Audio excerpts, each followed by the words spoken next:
is Lee Minot. I am the operations manager for Dignity South Africa, and we are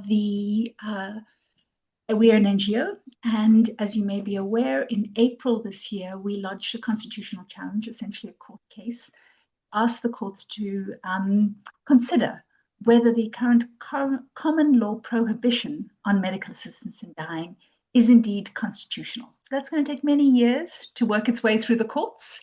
But the public conversation is very much underway, and that's what you have been invited to listen into and contribute to. This is not to convince each other, it's really to listen deeply to each other and to learn. And storytelling is often the most powerful way of getting into someone else's shoes and understanding them. And so I'm really delighted to invite our very distinguished and very special guest speaker today, Professor Christopher Hugo-Hamman. He's been advertised as a doctor, but he's indeed an associate professor at UCT, and he holds many distinctions. He is a Rhodes Scholar. He has been a diplomat to the European Union as a health attaché. He has served as the president of the Pediatric Cardiac Society of South Africa and a chairman of the World Congress of Pediatric Cardiology and Cardiac Surgery. Did I get all of that right, Chris? You did. Anything important I left out? A lot. Well, that's why we've got an hour to chat, right? Those are the titles out of the way. So this is a dialogue. It's going to be a conversation between Chris and I for approximately the next hour. Save your questions or add them in the chats. We will be opening up for questions later, but for now, we're going to ask everyone who's dialing in just to mute yourselves and listen in, because Chris is going to take us on a journey. We called this a doctor's journey, and that's really what this is. We're going to do a little bit of storytelling here. We're going to do it in 5 chapters. Chris and I have prepared and spoken a little bit about this.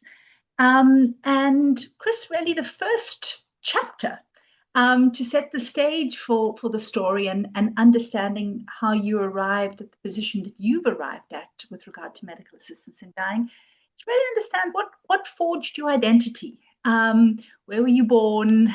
Why did you choose to study medicine? Tell us a little bit about your early years, please, Chris. Thank you, Lee, and firstly, thanks to Dignity South Africa, you particularly, and Joseph, and so on, JP, for inviting me, this evening.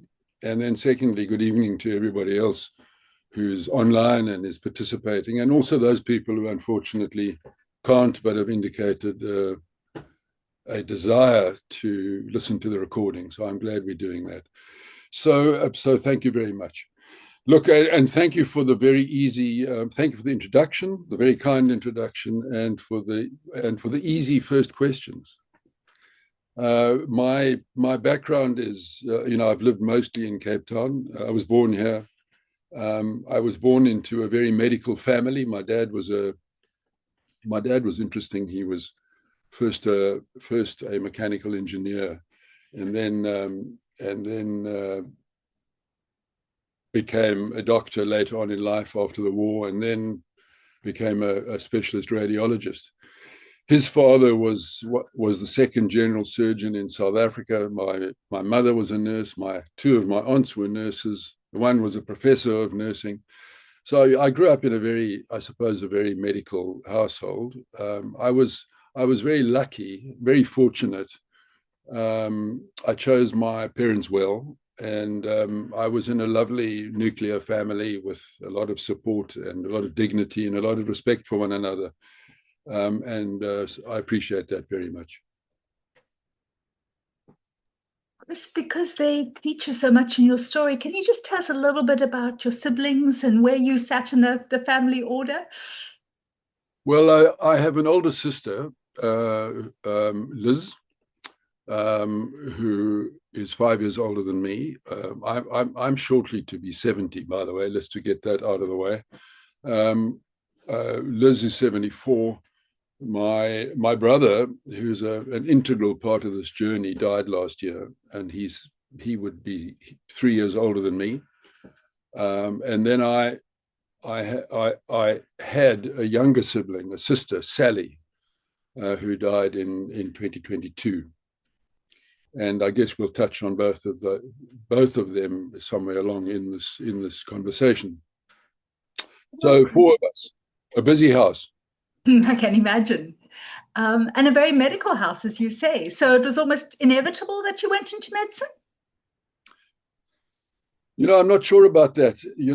It's curious that, my sister did computer science before the personal computer was even thought about.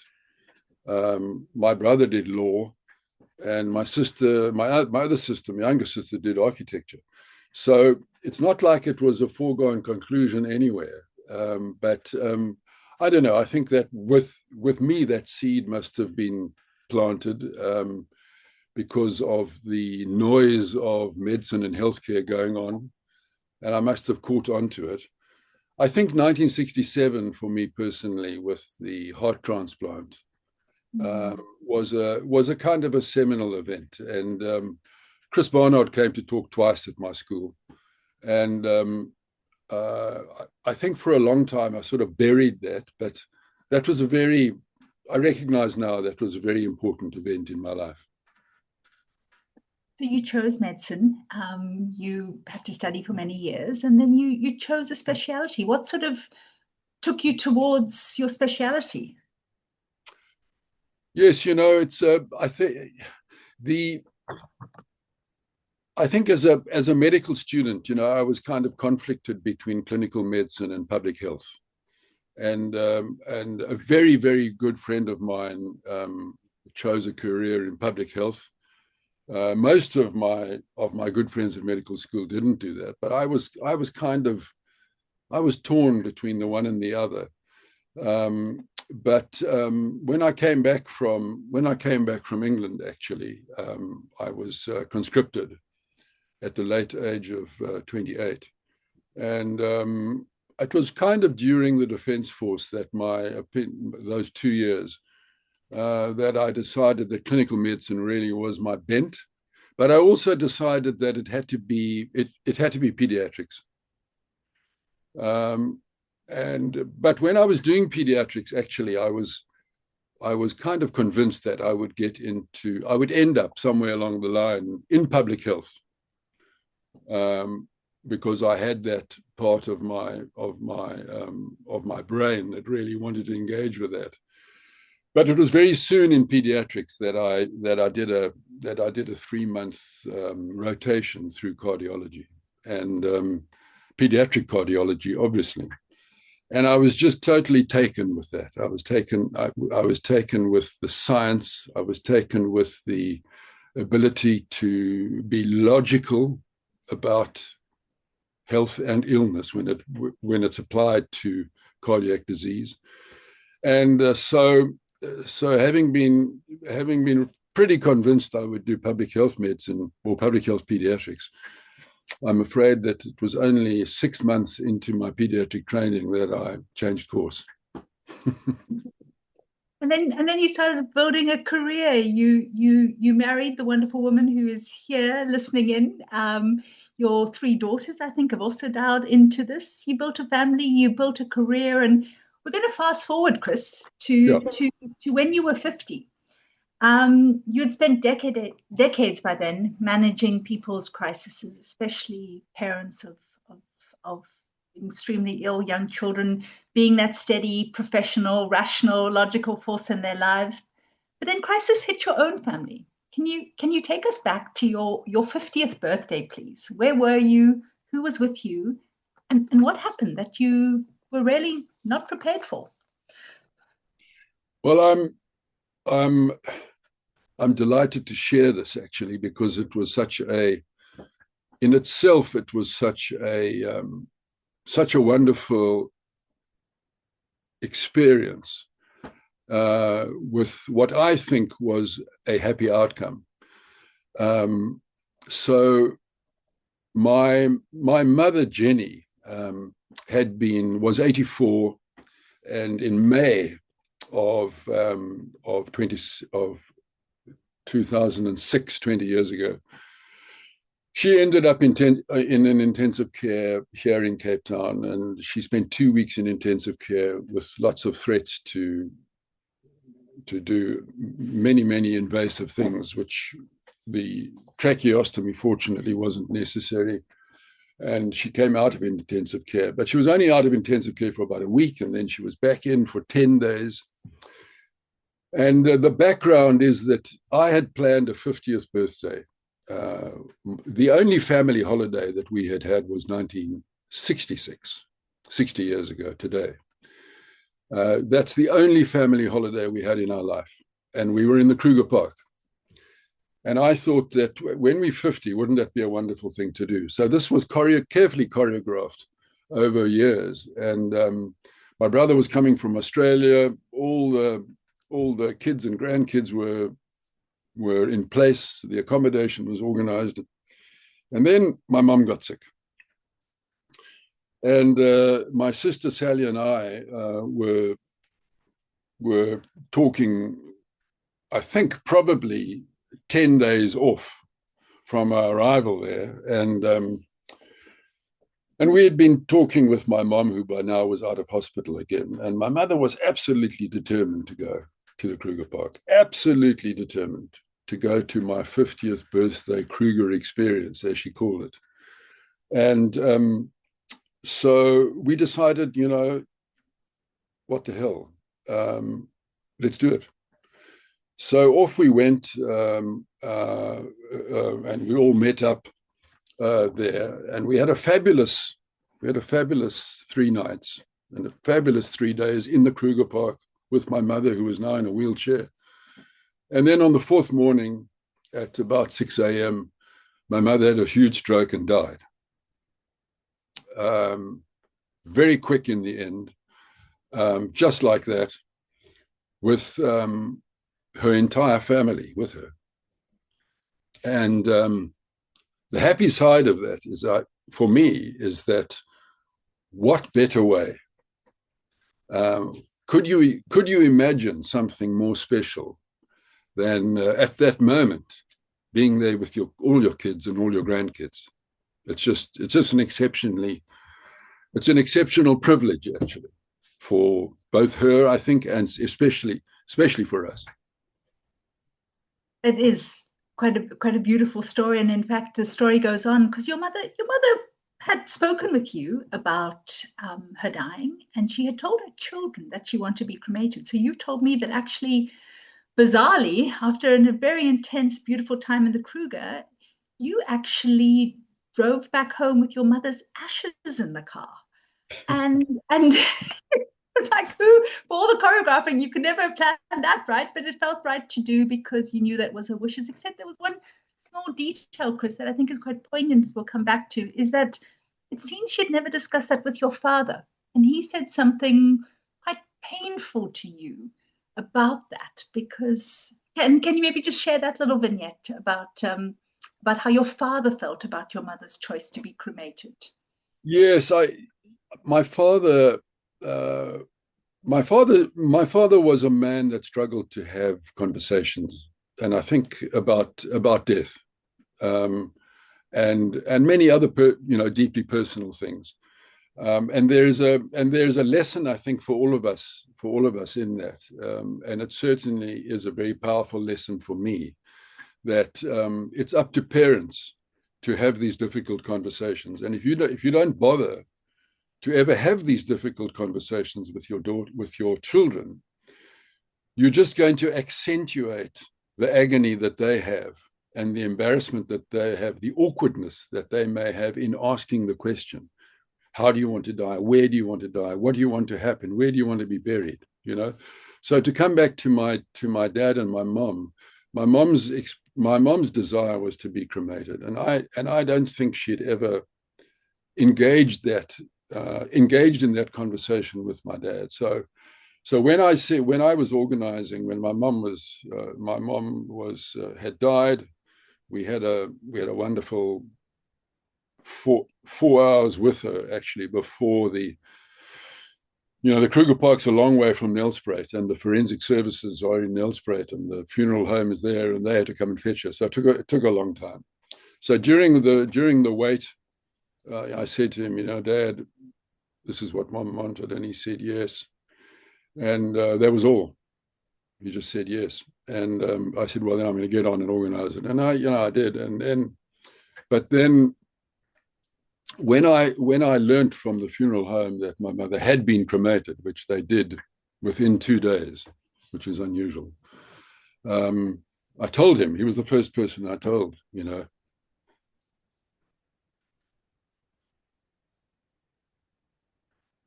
And he said to me, they've burnt my Jenny.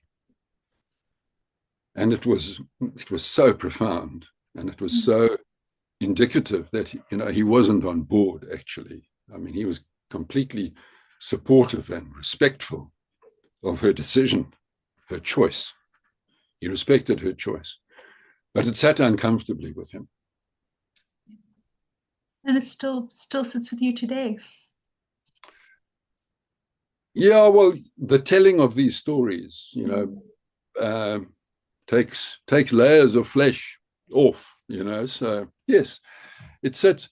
The circumstances don't sit uncomfortably. My father's pain sits uncomfortably. I wish that we'd been able to engage with that conversation more correctly, more appropriately.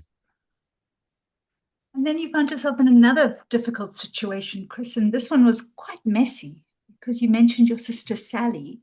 She had actually had a cancer diagnosis and had rallied for a very long time, almost 20 years, I think.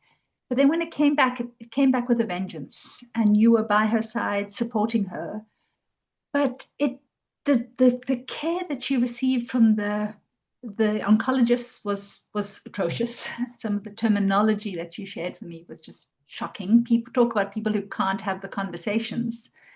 Her family wasn't prepared, it seems like, even though she had a terminal illness for many years. And she had palliative care, and still sounds like it was a difficult, messy dying and death, Chris. Can you tell us a little bit more about that experience? And again, as a doctor, Yes. here you have all the skills and it's still messy. Yes. Look, by the time you get to our age, all of us have experienced, chronic illness. Most of us, by this stage, have experienced cancer in family and cancer in friends and so on. So I'm very aware that I'm sharing this with an audience that kind of most of whom have been on this journey. But it is quite important, I think, because it's instructive in my life, and that's why I think that's why you've raised the question here. There were, just really briefly, my sister had breast cancer, and she'd had it for 14 years, and then and she was under the impression that she'd been cured.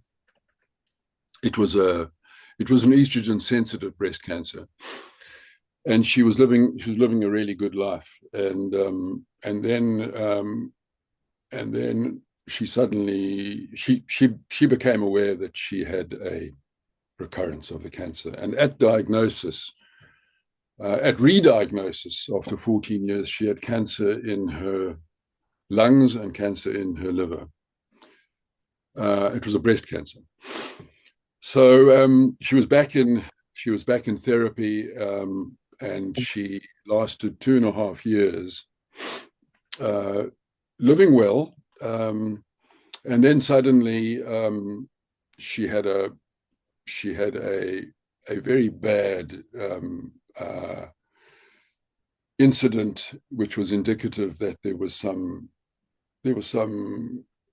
disorder, and she wasn't thinking clearly. So she had a brain scan, and she had tumor in the brain. So the part of that story that you're referring to was our first engagement with, having known what the diagnosis, our first engagement with the oncologist. And we were taught, me and my friends, we were taught both in medicine and when we specialized, to dignify our patients by calling them by their name. So you are Lee. And to further dignify the the patient by referring to the illness by name. And if someone has cancer, using the cancer word.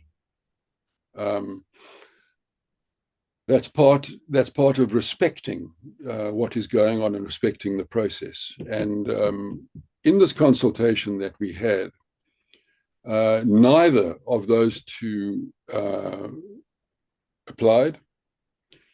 And the oncologist said to my sister, without naming her, she said to her, now, Sally, she didn't say Sally, that's me choreographing. She said, no, something like, now, my dear, as you know, you have some spots on the brain. You know, I was staggered at the time. My sister was sitting with disseminated brain cancer. She had 2 golf ball lesions in the brain, and she had almost 24 small lesions in the head. And that is why she had got to where she had, just from a mental health perspective. And that's why she'd had a convulsion. So at that point, that was very indicative and instructive of where this conversation was going. The next step at that time was that my sister was kind of railroaded into, once again, at this advanced stage, once again going on chemotherapy, which in my view was totally inappropriate and came with promises of health, and no amount of trying to rationalize this and applying logic could dissuade the doctor. And so that happened. So my sister went back on therapy and ended up dying a very undignified death in palliative care, fortunately at home. But a very, very difficult journey, and a very painful one for those watching. And Chris, thank you for sharing this. Part of the reason we wanted to share that part of the story is because, in a way, of the contrast between these different deaths in your life, and especially Richard's death, which we're going to speak to next. Your brother lived in Australia at the time, and he had actually flown out, I think, to come and see Sally, knowing that she was dying, but arrived, I think, a few hours, 12 hours too late. And yes. It was only the very next year, so shortly after Sally, that he was diagnosed with cancer. And we're going to move to that part of the story. And Richard is the one who chose to take voluntary assisted in dying, which is a big focus of this conversation. But I'm just going to pause there quickly between the family stories, because I asked you, as a doctor with your medical experience, you know, when had you first really engaged with medical assistance in dying, and where your stance was? And it sounded to me like it was relatively late in your career. In fact, it was with your bridge friends who you had studied with, who were very, very close with. We're not going to go into that story a lot, but really someone, I think, in this group of friends that you had journeyed with, studied with, you know, lived with, you know, brought up this topic and said, oh, you know, I definitely take that. And then someone said, well, actually, I might take it. And could we help each other? And there was sort of a somewhat lighthearted conversation. And in retrospect, some of them have subsequently died, and it was quite a poignant conversation. But it was almost quite late in your career that you began to consider: would you want this for yourself? To what extent would you support friends in any way? And so it wasn't something you had wrestled or grappled with a lot. But Richard's death really brought that to the forefront. In the beginning, he wasn't. His diagnosis railroaded him. He was preparing for his 70th birthday. He was still the CEO of a large software company.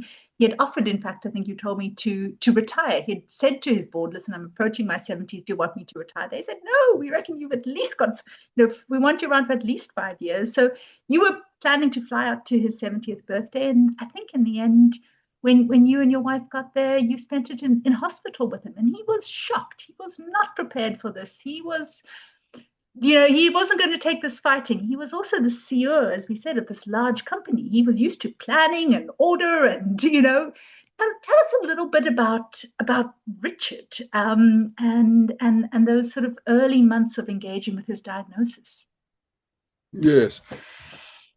So, Richard, as you've mentioned, Richard came out for my sister, for our sister Sally, when she passed away, and so as you say, it was very short. It was actually very shortly after, within a year.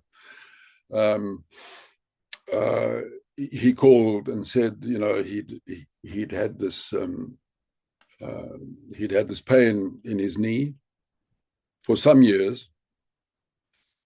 He'd actually had an X-ray 2 years before, where the radiologist reported a suspicious lesion in the femur above the knee, in the bone above the knee, and no doctor involved in the care of him at that time engaged with that report, and therefore, which is criminal, actually.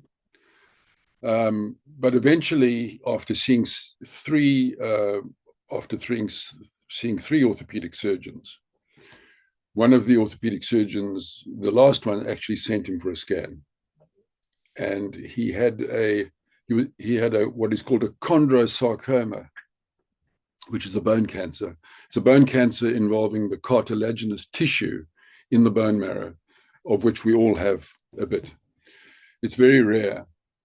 And this cancer at that stage had consumed his right femur from the knee halfway up the femur. And it had broken out of the bone, and it had invaded the soft tissue. It had invaded 80% of the muscle in the upper leg. They couldn't find cancer anywhere else on the whole body scan. So and that was the news I had. Richard phoned me and he said, "Look, this is what's going on." This was September, and so fast forward, he had a massive operation. He had the entire tumor removed, which resulted in the removal of 70% of the femur on that side, and every single muscle other than one leg flexor and one leg extensor, which they left him with. But all the other muscles that are meant to move your leg sideways, he lost. So this was a major surgery, and they put in a prosthesis. But at the time, he was well counseled by his orthopedic surgeon. He was told, "Look, this is an operation we can do, and we can hopefully get you back on your feet if it works." He was told, "We can't guarantee that there's no cancer anywhere else." And he was told quite clearly that there is no known therapy for this cancer. There are only 17 cases described in the world, and so the consequence of that was that he was really on his own. So it was very soon after that he had the surgery, and then he had the surgery just a month before we went to celebrate his 70th, which wasn't a celebration, obviously, because the night before, he was now out of hospital and had been out of hospital, I think, for a week. The night before his 70th birthday, this apparatus that they gave him dislocated. He had a dislocated knee. He was back in surgery. So second operation. Then he came out. Now, and he was apparently cancer-free. But he had a checkup in March of 2024, and just 3 months after surgery. And by this stage already, he had tumor in his left femur. He had tumor in the pelvis. He had tumor in the right arm. So this was a firestorm of cancer. which was already taking hold elsewhere in his body and did not stop. The firestorm never stopped. Sure, Chris. But I mean, I understood that he tried some of the experimental treatments. He was not resigned at all until I think you were going back and forth between Australia quite a bit. You were actually with him and his daughter, who had recently completed her training as a nurse. So the two of you were with him on a visit to check up with his orthopedic surgeon when the surgeon said that he no longer advised curative treatments. Yes, He had sort of exhausted that. Yes. And it was, you were there with him at the time, and I think it was actually, and in that time, voluntary assisted in dying had actually become legal in Australia, but it wasn't even on his radar until I think his daughter said, "Hey, Dad, have you thought of this?" That was sort of in the December. And it seems like Richard, being the sort of planning, organized person that he was, he seems to have made the decision. And by March of last year, had the green light. So the process has moved quite quickly, although I imagine they're quite thorough. Can you tell us a little bit about what the processes are in Australia and what he had to go through once he had decided, I'd like this option at least? Yes. Well, yeah, so 2020, we're now talking about 2024, okay? And you're right that by October, November of 2024, there was cancer in numerous other places by now. And he had been advised by some of his physicians that unless he went back into surgery and had his other leg dealt with, he would have a pathological fracture and he'd never walk again. So I happened to be there for the consultation around that, and his surgeon at that time, who had done the first operation, that was the one that we went to visit, and the surgeon said to him, "Look, Richard, I think this is." He said to him, "You are already in palliative care, actually, and I think that the best journey is to complete your life in palliative care. And I don't advise further surgery." He said, "If I operate on you, I don't see you getting out of hospital with all that's necessary. I don't see that happening." So I think, he was very practical and he was very honest, and he said, he was implying, make your plans. I'm not going to operate. So, and it was at that time that, look, he'd read a lot about experimental treatments, and he'd probably heard about, look, it was very big in Australia in 2022 when this became legal, what they call VAD, voluntary assisted dying, became legal. It was a big story, obviously. So he'd probably heard, I'm sure he'd heard about it, and he'd followed the story of Sean Davidson, both in Australia and in New Zealand and in South Africa. So he was on the page. But I think it was his daughter's reminder that this thing was there that got him involved. And so he went through the process, and I think it's important that people understand what that process is, because it is a very, very rigorous application procedure. It's very well supervised. It's not easy by any means. But he said, I was there, and he set about getting approval for VAD almost a week after I left in November. So that, yes, by the time things turned bad in March last year, he already had the VAD approval. I don't know if you'd like me to expand a little bit on what those requirements are right now, or shall we come to that? Come back to that a little bit later. I think at that point you described to me, Chris, that he was wavering, though. He had the VAD approval, but round about March, maybe April, he was saying to you, I don't know if I can go through with it. And there were many reasons why he couldn't go through it. A lot of them related to his children who he wanted to provide for. Some of his assets were still quite liquid. And also the sense that wanting that is something selfish, which we will come back to. It's selfish to do this. Some people would say.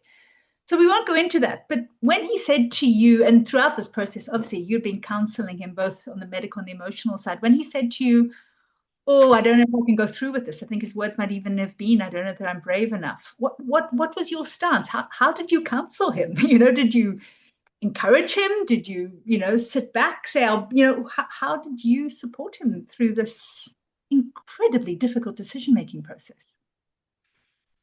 Yes. Lee, I shudder to think what it would have been like going through a journey like this 50 years ago or 30 years ago, in the absence of the media that is now at our disposal.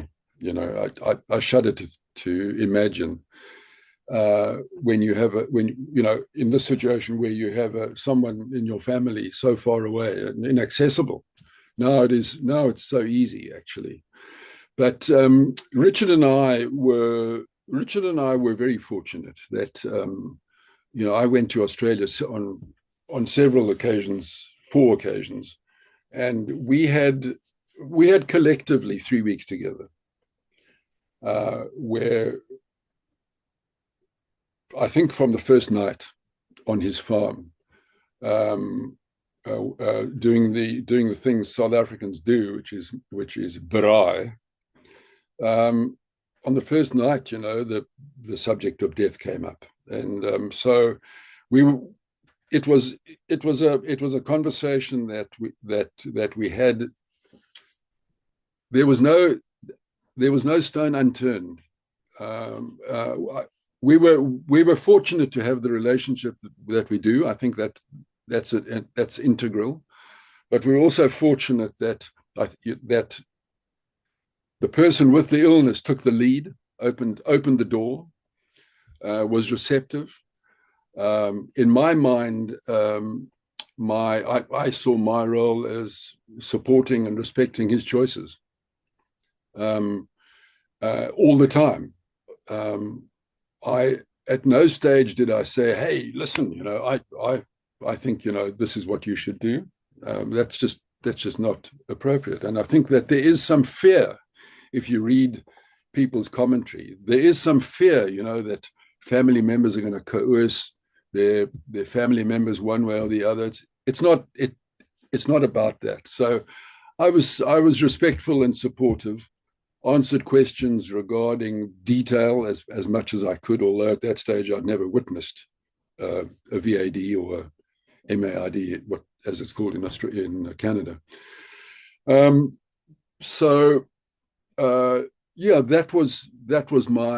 was my role. When he vacillated and he said, "Look, I don't know if I have the courage to go through with this." This was March last year. And that was shortly after I got home from spending 2.5 weeks in Australia, that he sent me this message, and we had a conversation. It was about 2 days later that the cancer, the big tumor that he had in his right arm, he was getting up from his chair, and the right arm snapped audibly. And he was now he was incapacitated by his tumor in the left pelvis and leg, which had now extended to 3 bones in the foot. And now he couldn't use a right arm unless they did invasive surgery and fixed the right arm. Okay.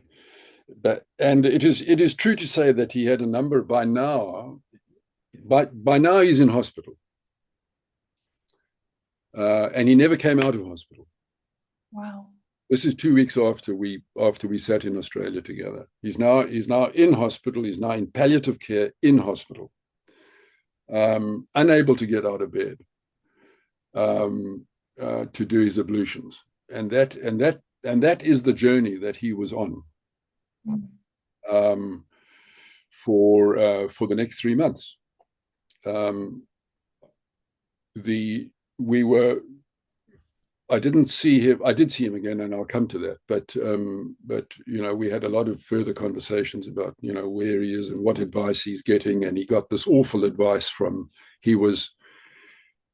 his life was sabotaged by a group of orthopedic surgeons who had no right to be in his room at all because they hadn't been consulted, and they managed to persuade him on a ward round on someone who was not their patient. They persuaded him that he should have surgery on his left leg,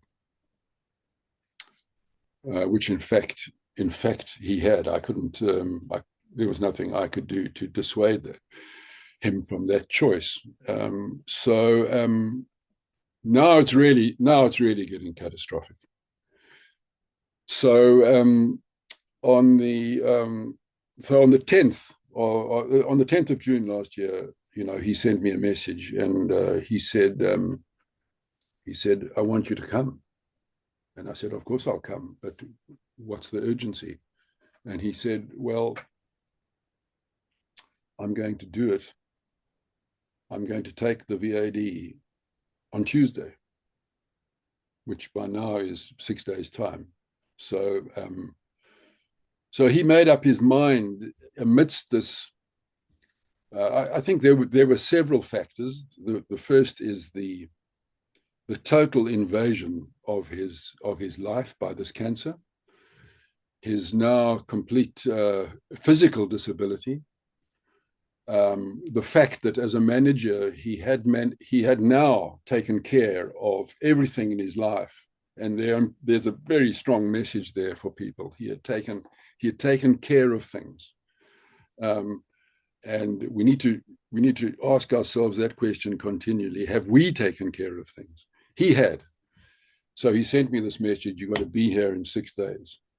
So Shushi, my wife Shushi, and I, made immediate arrangements, and off we went. As circumstances happened, it was quite hilarious because the airplane we were on turned around halfway and came home. So we were actually lucky to get there. We were lucky to get there only 18 hours before he died. Wow. I was lucky. We were fortunate. On the Monday, we arrived on the Monday afternoon. On the 16th, we went straight to the hospital where he was in care, Catholic hospital private Catholic hospital in Sydney, and we had 4 hours together. And certainly in my case, I was fortunate that we'd had the discussions already, and we had a good few hours together. And then he said, "Look, I'm tired, and I need to get some rest." He was completely lucid, completely in the moment, completely prepared, and as we left, he said, I'll see you at 9 o'clock tomorrow morning," which is what happened. Chris, you've described that on the day of his death, he was probably, the best word is euphoric, even. Like he was making quips and cracking jokes. There are quite a few quite beautiful stories from that day, actually. But what was that experience like on the actual day? Because he had walked this, and thank you for taking us through the story. Like, this wasn't easy to get to this point, but come the day, boy, sounds like he was really ready and supported. Yeah, look, Richard could not. I don't think Richard could have been more ready for this, and I will share some anecdotes because I think they're instructive about his mental state at the time. I was when I reflected on the story with my family and friends when I came back, my first part of explaining what had happened was that in my life, death has been a frequent visitor in my life, because that's the nature of the care, that's the nature of the service that I'm in. We lose we lose babies and children in what I do, and we lose them with good intentions sometimes, with the best intentions. We lose them, and sometimes we can't operate, and they die. So, but I'd never been in this. I'd never had this experience, and so I was ready for it, and I knew in many ways what they were going to deliver at the end, you know. So I didn't have that curiosity as to how that was going to pan out. But I think what you're getting to, what you're asking really about, is how prepared he was. And it's important to bear in mind that he was prepared in the best way. And the journey that they insist on in Australia to fulfill the eligibility criteria, they are rigorous. And the path that you have to follow is rigorous. And you get counseling along the way. So all of that, it ends up at an advisory board, a statutory advisory board, that at the end it has to issue the medication that is chosen. They have to issue that. He was. I was as best prepared as I could be. So anyhow, so he had to move hospitals, which is quite hilarious, because being a Roman Catholic hospital that he was in, they don't allow the VAD. And in fact, in New South Wales, there's only one hospital, Sydney. There's only one hospital there called the Chris Lifehouse. He had to be transferred there because that's the only institution where patients can receive VAD. If they exercise the choice to have an anaesthetist, a registered practitioner, deliver the medication. Of course, you have the choice to take the medication yourself, and he chose it to be intravenous in hospital.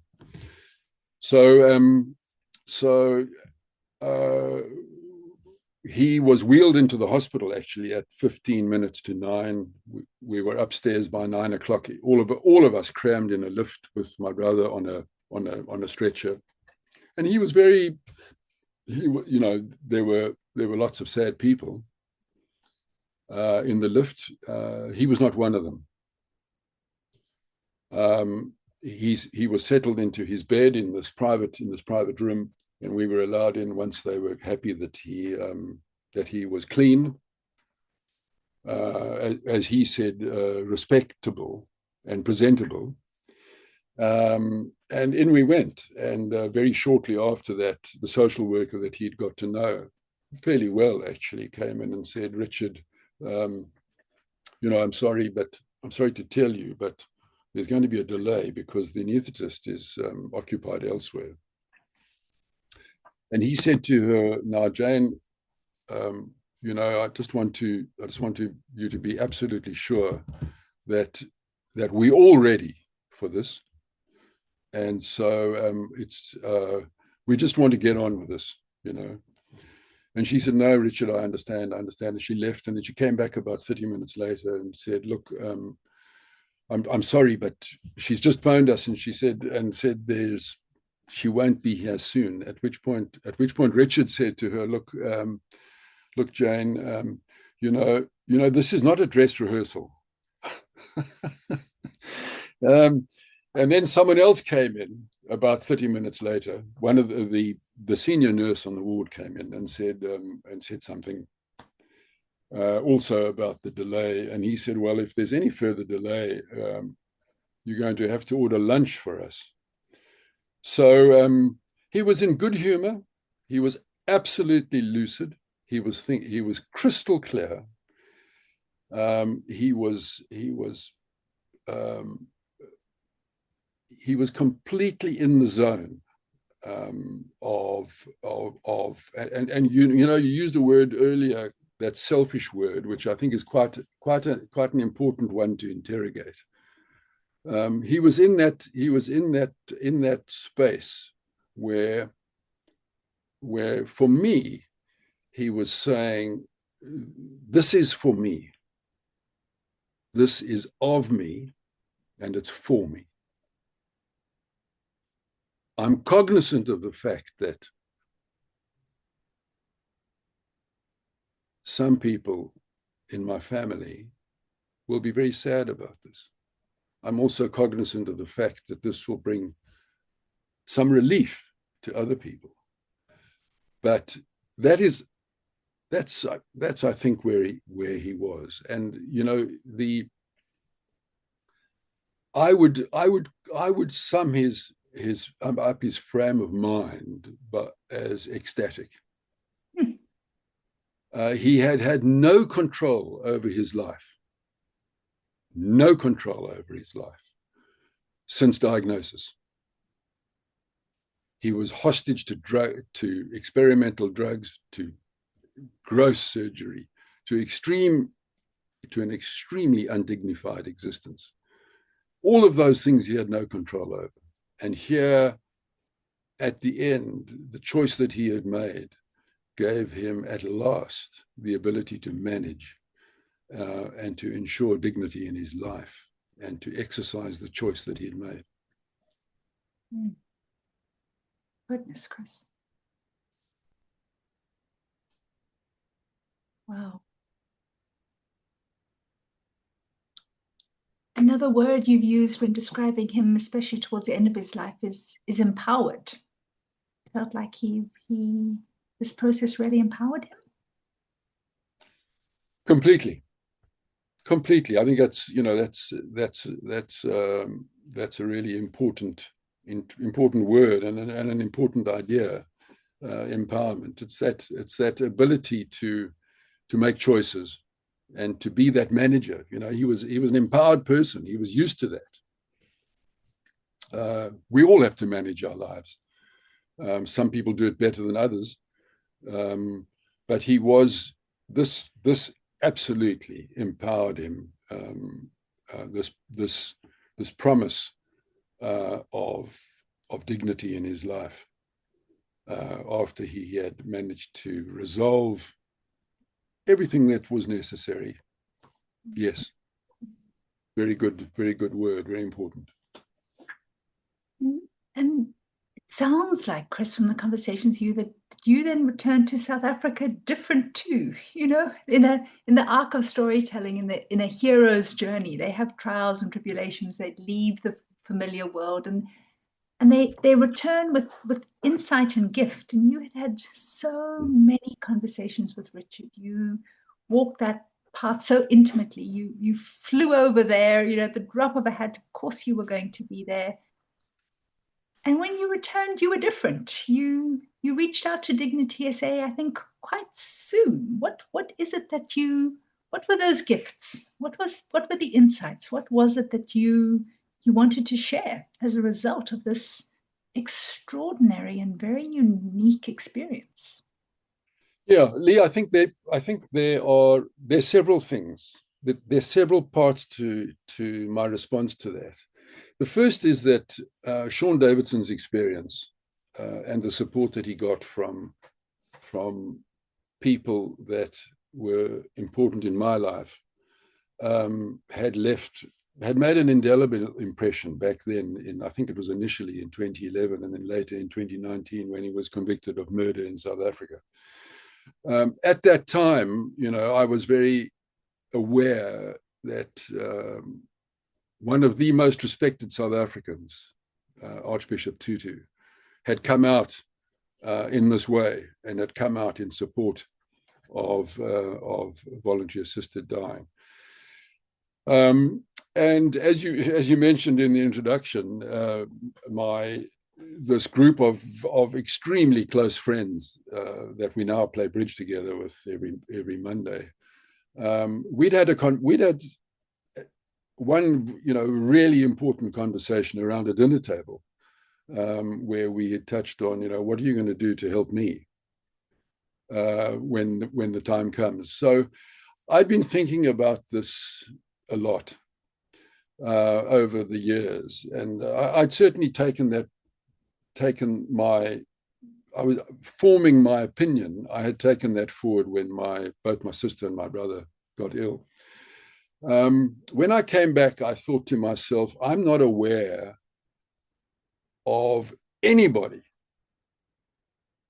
that has been on the journey that I have.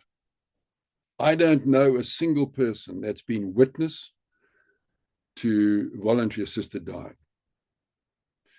And surely there is something that I can share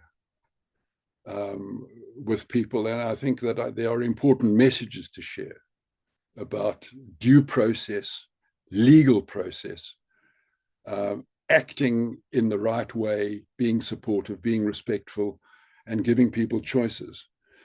And if I was able to provide some comfort to people who have anxiety about these things, that I would have to get up and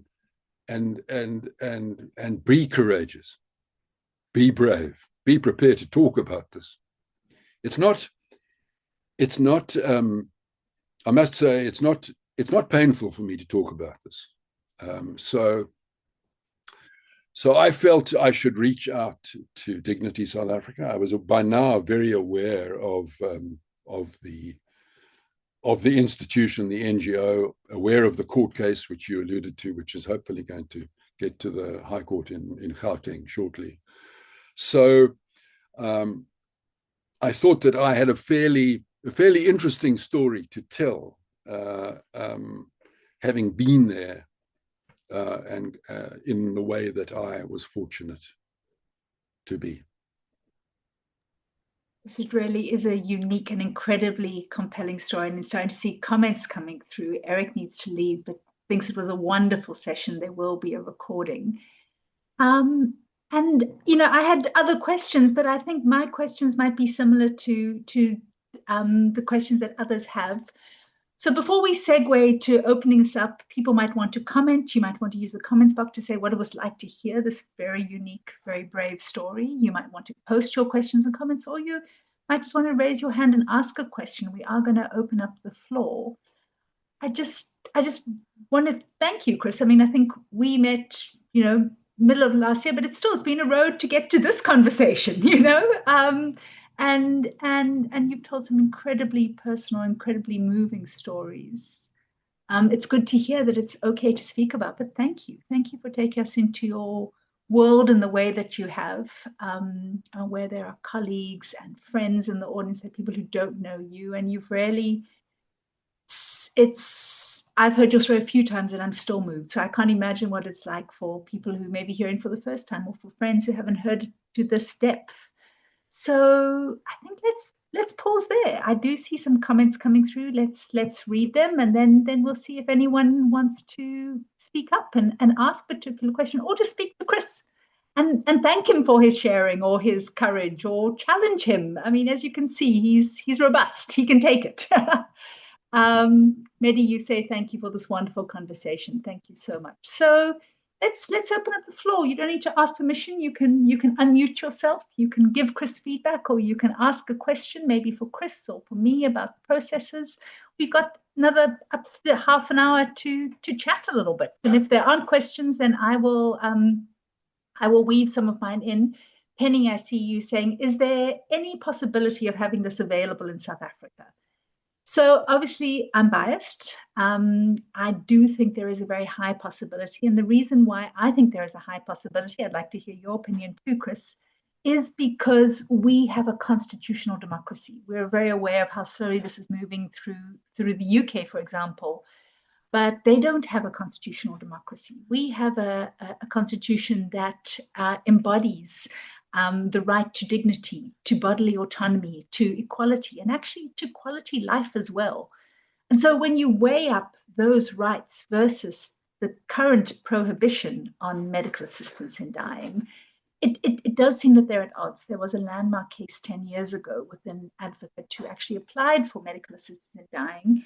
He was at the end stage of cancer, and he was actually granted medical assistance in dying. Sadly, it was granted 2 hours before he died. And in going through the appeal process and all that happened there, the courts actually looked at this and they said there is this discrepancy. The common law and the Constitution seem to be at odds, but someone's got to bring a case forward that compels the courts to look at it. So that's what DignitySA has done. We've taken 4.5 years to build a very strong case. It's backed by foreign evidence from 4 different continents, and it's our very best foot forward. And it will probably go all the way to the Constitutional Court.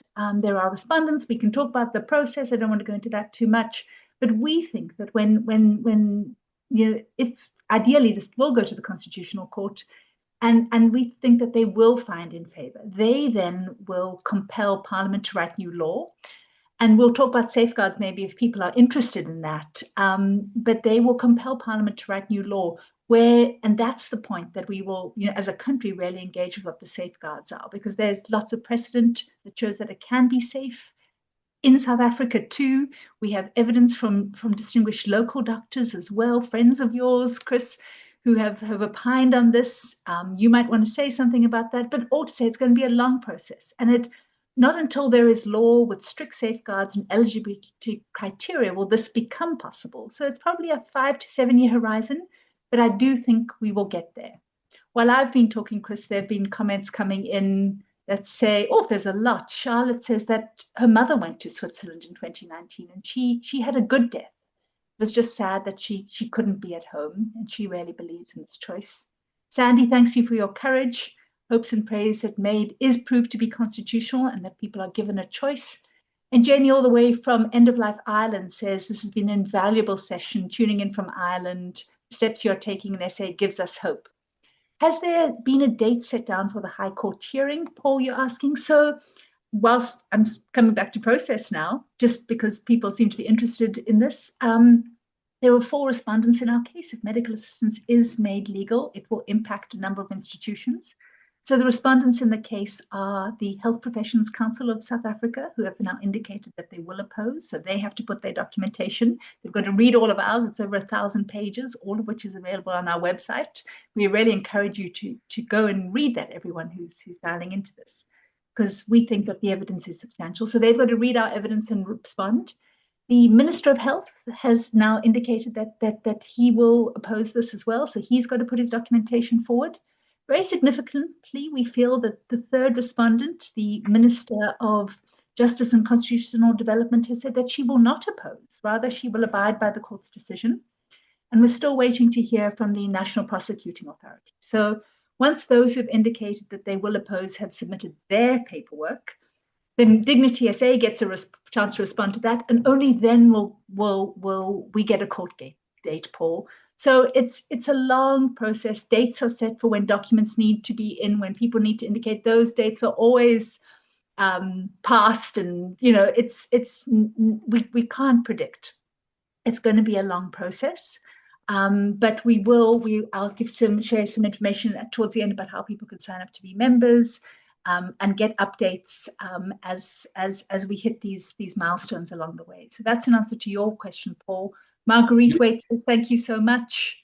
Can I speak a bit to this? You wanted to respond, Chris, yes. Yeah, I would like to speak a bit to this. So the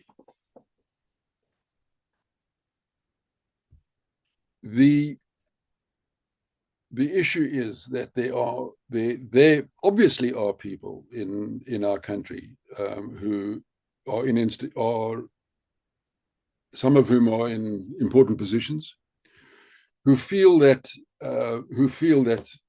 a law like this is going to open the floodgates to abuse, and their resistance to recognizing your right and my right to choose the manner of our death is based on a fear that this is going to be abused.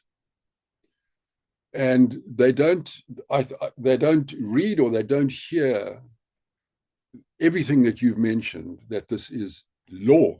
This will be legal process. There will be due process. It will be administered with rigor. Like the 2 examples I know are Canada and Australia. It's not an easy thing. It's quite a journey that you have to go through, and you have to be dedicated to it. It doesn't cost any money, by the way. It's free. It's absolutely free. There's no charge for VAD in Australia. But you've emphasized the law, and I'm not qualified to speak about that. We need JP or Hugh Corder or someone to come in on to come in on that. But that is the thing. that's the case that we have to make again and again. And we have much in South Africa to opine about when it comes to lawlessness, and then when it comes to corruption and so on. So I know where this fear comes from. I drove to the hospital this morning, and someone who lives very near to me did not go through an orange light. They went through a red light, which was probably 30 seconds after it had gone red. So we can't police those things. The fear that some people have is, how on earth are we going to be able to police this? I've got confidence in the judiciary. I think that the manner in which they have served to protect our constitution is just admirable, and that really is something that we can hang on to, and we can be grateful that this will happen properly. The other thing I want to say is that when it comes to the respondents that you've mentioned, I'm staggered that the Health Professions Council of South Africa will oppose this. Now I am a member of the Health Professions Council of South Africa. I have to be. I cannot practice medicine without being a member. And being a member requires that I pay money every year to the Health Professions Council of South Africa. The Health Professions Council of South Africa has decided to oppose without consulting its members. I've never been asked for an opinion on the subject. It's not hard. It's not hard to do that. I receive dozens of messages every year from the Health Professions Council. I think that would have been an appropriate thing to do. A very good point, Chris. We released on our website this week results of a survey that the South African Medical Association did with their members. And there's a more detailed report if anybody would like to see it. It has been unembargoed because it was used in our evidence. But as you say, it doesn't sound like the Health Professions Council have ever polled or consulted with their members. Maybe there's some people here who might want to take that up. Are there any other questions or comments for Chris? It's been him and I talking to now. Does anyone else want to unmute and engage with Chris and I, bring their voice in?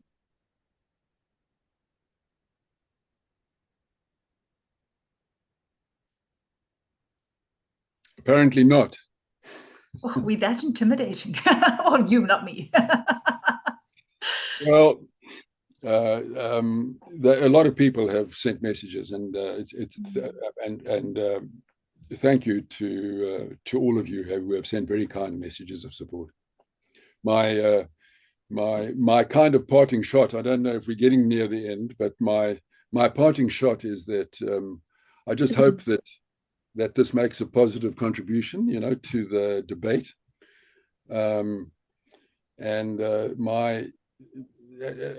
I hope that people see that we're not here to persuade people to choose VAD. We're here to persuade people that, and I'm now an advocate, and one's got to admit that, and I've got to respect that. I've put my hand up as an advocate for this, but I'm an advocate for us to be given the right to choose. And that right has to be in law, and that it has to, if anyone's interested, the Australian website is very, very instructive. But on the homepage, it says the following, which I'm going to read. Voluntary assisted dying and suicide are different. Asking for medical help to die is not suicide under the law. That's very powerful. It's very easy to gloss over first pages on websites, but that is really an important message. It's probably the most important message. So our campaign is to have that in law. Thank you. I see some people like Lynn are saying, can we approach the HPCSA? So you're encouraging other people to speak out. You're emboldening others. I will be in touch. And I see that Janie has her hand up. So Janie, please join in the conversation. Yes, thank you. And this has been a really superb session. Chris, thank you so much.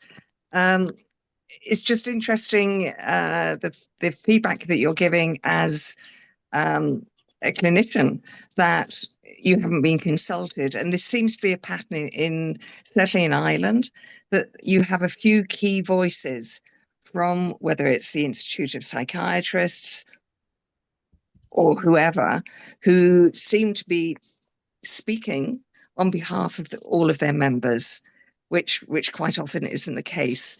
We've had a few different presentations recently that may be of interest as well. In Iceland, they did a survey amongst GPs, and it was based on, I'll send in details so that it can be circulated and the links to it. But it gave different GPs different scenarios.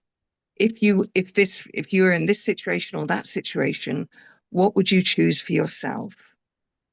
And then also at Trinity College recently, they had a visiting professor from Belgium who equally presented research that they had done there. So I think it's one of those situations where hearing from people like you who have witnessed at a very different level as an individual what a good death, what a kind death means to the individual themselves. And the thing that doesn't get talked about enough is that feeling of being in control of something, i.e. something very important like your death, when all other controls have been stripped away from you. So whether you exert that choice or not, that there is something that you can determine for yourself at a time of your own choosing. And I think that is so important. And also the peace of mind knowing it's there, the peace of mind that comes with that. I would love to continue a conversation with you and maybe arrange something. We have a small group of Irish doctors who have been brave enough to speak out. And I would love to arrange something with you so that you could, if you would share your experience with them, because there are so many clinicians here who, for whatever reason, aren't particularly honest about what their opposition is. Yes. And I think when you walk in somebody else's shoes and hear firsthand, then I think the dial moves. But thank you so much. And thank you to DignitySA for all of the work that you're doing, all of the work. It's lovely to be in partnership and to know that there are partners around the world and that we can all learn from each other. So thank you for promoting that. Thank you for offering that. And just underscoring what both of you have said, that these forums are not to convince anybody. No. It's about listening to each other, hearing the stories, coming to our own conclusions, walking our own paths. But I think what DignitySA feels strongly about, what Chris feels strongly about, and many of you listening here is the power of choice. If this is not for you, it's not for you. It's to give people that choice if they want it, and that they might not even exercise it. So if this is not for you, then we're not here to convince anybody. But this kind of a forum is just such a powerful one. Great. It's about courage. It's about courage. It is courage on behalf of many people. So thank you, everybody. Please do keep commenting. Let Chris know what this was like, because he's put himself out on the ledge in a forum that's somewhat impersonal. It's always good to know how this was received, how this landed. So Please keep commenting as we move to wrapping up. Chris, you can read the comments. Oh, I see some hearts coming through. This has been quite profound. It's one of the first times I'm aware that someone in your position has spoken out quite this personally, quite this boldly. And let's see where it goes. In closing, for anyone who maybe didn't know about DignitySA or wants to know more, I just want to share with you a few ways that you can work with us, support us, help us. You can become a member of Dignity South Africa. It's free. There's a button that says join us on our website. As you've heard, the legal process is going to be long and arduous, and we've probably only got money in the bank for the next year, so we need all the help we can get. We've also launched a petition to show that South Africans want this, that it's not just DignitySA. There's a group of people. So the more people that sign that petition at amandla.mobi, the better. Or you can voice note us your stories. I see on Facebook and social media and all the forums, the blogs, the newsletters, what moves people the most, what conveys the message is stories like you've been brave enough to share tonight. So I've seen people comment here today sharing their stories, mothers, families who've gone to Switzerland. I myself have a story of a sibling too who got the death she wanted through this, and also like Richard, Christopher was actually so euphoric and so present at the end. And so my last little note, and then I'm going to ask you to say your closing shots. My last little note is when you mentioned selfish to me the other day over coffee, I was so amazed, Chris, because given my very personal experience with my sibling, I thought it was the least selfish thing she could have done, to give us all notice, to give us time to prepare us, to prepare herself, to go in such a beautiful way, versus saying, this is too much, I'm out, bye. We had a chance to support her. We all had a chance to come round. It was so unselfish, I thought. So I've never thought of this as selfish, but again, I respect the people who think that it is selfish. Closing thoughts from you. Thank you so much. You, a special friend, saying total admiration for your dear courage and support for the cause. That means a lot coming from someone like you, Professor Corder. Thank you. Chris, closing thoughts and comments. My closing comments are just, Janie, thank you so much. Thanks everybody for coming online and hearing this story, which will hopefully just shift the needle in Dignity South Africa, shift the needle on the campaign, and shift the needle towards people with severe illness, life ending, will shift the needle towards giving them choices. I'm very happy to talk about this more in public, in private. I will be very happy to share experience or give advice or whatever's necessary, whatever may help, and put some further ammunition. That's a bad word, but empower. That is a good word. What a great word to end with. Some help empower this fight. Thank you, everybody, for coming.